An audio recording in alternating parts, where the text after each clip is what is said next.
Hello, I'm Scott Womack, shareholder with LBMC, focused on auto dealer valuations. And I'm Van Steel, shareholder with LBMC. I lead our cybersecurity consulting team. Van, wanted to ask you a few questions. Cybersecurity and auto have certainly crossed paths here in 2024. What would you say are kind of your key foundation or fundamental areas of cybersecurity that auto dealers should be aware of? Scott, you may have heard me say this before, but I believe there are four key areas. The very first is that you control access to only those who require access to perform their job, whether they're your employees or whether they're a third party that you rely upon. The second thing is that the access is the right folks, but do they know what to do with that access? Do they know what they should do or what they should not do? So training is key. What is appropriate to click on to open? What shouldn't you do? Um, 90% of all security incidents start with human beings clicking something that they shouldn't or opening something that they shouldn't. So controlling that access and then training those people. The third thing that I would say is very important is fixing or patching vulnerabilities within your systems. Every computer, every software out of the box is going to eventually have an issue, a vulnerability that could be exploited by a threat actor. Those vulnerabilities are publicly known. They're usually posted out on trade cybersecurity trade websites. There are listings for scores of those vulnerabilities, how vulnerable you are as an organization if you have these present. But patches are generally available. So from the supplier, whether it's Microsoft or whether it's your specific platform that you're using in an organization, whether it's that software provider, they usually have patches that are available, and it's important you apply those patches.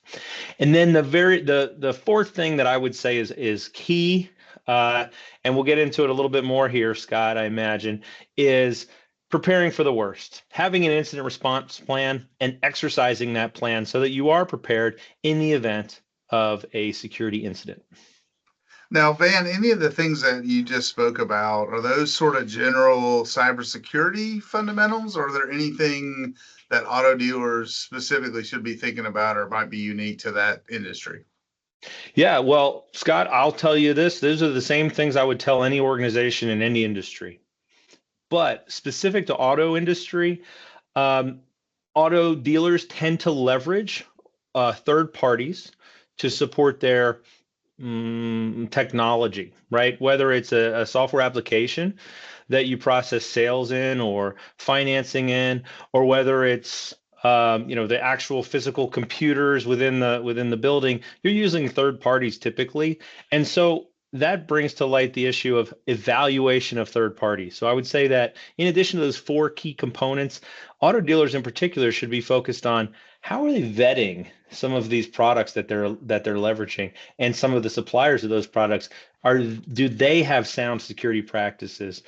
Because we tend to leverage SaaS products, right, that are in the cloud. Those software applications, we don't control at all, and it's up to that vendor to apply those patches and make sure that there are secure features within the platform itself. So evaluating the product as well as the vendor. Excellent. And I was intrigued by our conversation the other day. You gave me an answer that was slightly different than what I expected. But if I was to ask, what are auto dealers, what are they most sensitive to with an attack or a breach of cybersecurity? The obvious answer might be access to client data, et cetera, et cetera. But your answer intrigued me. If you'll recall, it was actually downtime. And that's a kryptonite for not only auto dealers, but any business owner. Can you talk about that a little bit with us? Sure. And Scott, I don't want to discount the importance of protecting, personally identifiable information. That is certainly, those are the crown jewels. Those are things we should protect. And if God forbid something were to happen, you were found to be at fault, you would get a visit from a regulator.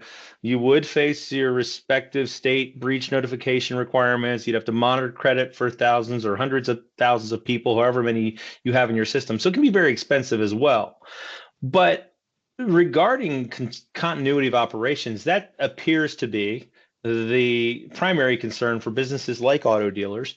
How do we keep the doors open, particularly on a, let's say it's a Labor Day weekend or a big, sales event or something like that. If you go down, that could really, really damage your business, your reputation, and your value.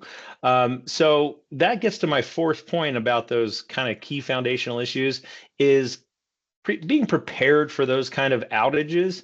And what are you going to do? And how long are you accepting to be down, right? Are you going to be down for 2 hours? Are you going to be down for 4 hours? Are you going to be down for a long holiday weekend? What is acceptable to you? So exercising some of those things and being prepared to go back to, frankly, pen and paper to transact with your customers might be the only way to do it. But you need to have a kind of a guide or a book or a manual on how to do that, since most people are not aware. So that incident response playbook is key to your success. And Van, what I'm hearing from you a couple times is, having a plan, being prepared. So it sounds like for any business owner, auto dealers included, being proactive rather than reactive is going to save some time and money in the end. Is that true? It's absolutely right, Scott. All right, let's shift focus. We all watch the news, see headlines. We've seen, security breaches. Target had a big one a few years back, but specifically in auto, we had the CDK automated processor breach earlier this year. Certainly, there's been a lot of articles and sort of musings on that. Looking back, Van, from someone in the know, what would you say happened there? What were some of the failures? And then most importantly, in the spirit of being proactive, what are some lessons learned that maybe we can take away and avoid in the future? Yeah, Scott. While the exact attack vectors that were used by the threat actor, the hacker, I believe it was Black Suit who attacked CDK, and Black Suit's been responsible for a couple of recent issues with a couple of other companies as well. Um, it's a kind of a tale as old as time. They were able to compromise someone's credentials, move upward within the organization, exfiltrate some data, and then encrypt or lock down parts of that data so that CDK was left with unable to do anything. Black Suit, the hackers, demonstrated we have some of your data and we've locked it, and if you want it back you have to pay this ransom. Well, obviously that's a CDK problem. They have to decide whether they're going to pay that ransom. They Whether they could just restore from their existing backups and things like that. But it affected tens of thousands of dealers all over the country, and I'm not sure, but I think it was over the country. Scott, I might be wrong. It might have been across the world, but a lot of dealers were affected by this, and those dealers were not at fault in any way. This was CDK, but like I said earlier, they were very dependent upon this third-party SaaS platform and felt they couldn't really operate without it. And so it took them down for, again, some dealers were down for a few hours, and others kind of shut down and went home for the weekend until CDK figured it out. But they were really left without any access to the platform. The bottom line is the dealers, they themselves couldn't prevent this. So all you can do is minimize the damage and ensure that, one, any homegrown systems you have, you're protecting. But two, you have a procedure to follow when a system like this goes down. Yeah, and I appreciate what you say there, man. When you say dealers weren't directly affected, I'll keep the line here I'm about to use clean. Stuff rolls downhill, right? So if auto dealers are at the bottom, it rolls down to them. The other thing I wanted to point out, man, there's a lot of vendors out there in the cybersecurity space, specifically auto. From my vantage point, listening to presentations, they seem to cover FTC safeguards and requirements, and not that those aren't important. What areas would you say that LBMC's cybersecurity system, or excuse me, cybersecurity team addresses that are maybe different from the usual vendors that are out there? Sure. So, when this FTC safeguards rule, and we didn't really talk about that, but the FTC safeguards rule extended these banking requirements to non-traditional financial institutions, and that includes car dealers and anyone else who, issues credit and collects a lot of PII and things like that. When that got passed, I assumed incorrectly that the industries affected would jump into action, and frankly, so did a lot of companies that do a lot of do what we do, right? Some went the software route and had a set of policies that they could send over, right? And that you can subscribe to this set of policies. They maybe had a self-assessment tool and you subscribe to that. A couple other things, whether it's a phishing exercise, things that you can run, they were subscription based, right? Buy this pack and you get it. What auto dealers frankly don't realize is there's a whole lot of customization that needs to be done when you go out and you buy a pack like that, right? One, you're probably hooked up for a multi, month or maybe multi-year license agreement to the access to those things, but you have to do the assessment. Then you have to interpret the results. Then you have to put into action any remediation plans. It's still quite a bit of work. Some dealers paid for those services, but they found themselves with a product that just wasn't that useful to them.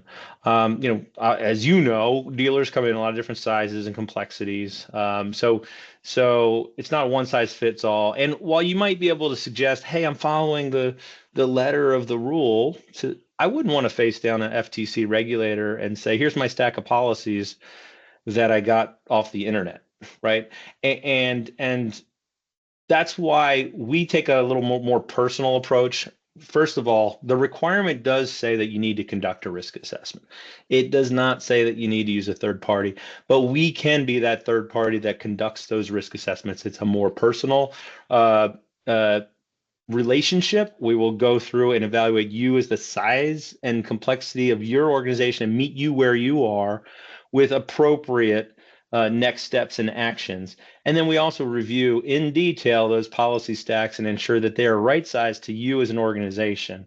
That was, you don't want to have impractical policies and procedures that are written for a much larger organization or a much smaller organization. So we go through that in great detail, and then we give you those kind of key next steps. And I will tell you that if you do not have a sound incident response plan, as I've stressed on this in this discussion, that would be one of our things that we would identify as well. And we would help you write that plan and exercise that plan in tabletop scenarios.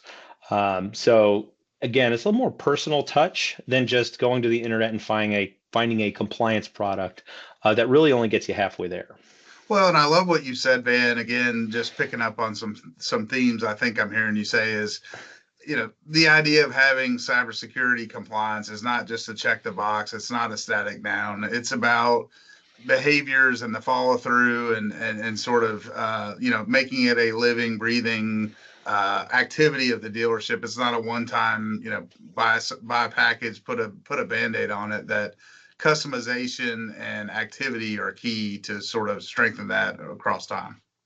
Absolutely. All right. Well, Van, we really appreciate your time, and we'll dive into some deeper auto topics and cybersecurity topics in the future. Thank you so much. Thanks, Scott.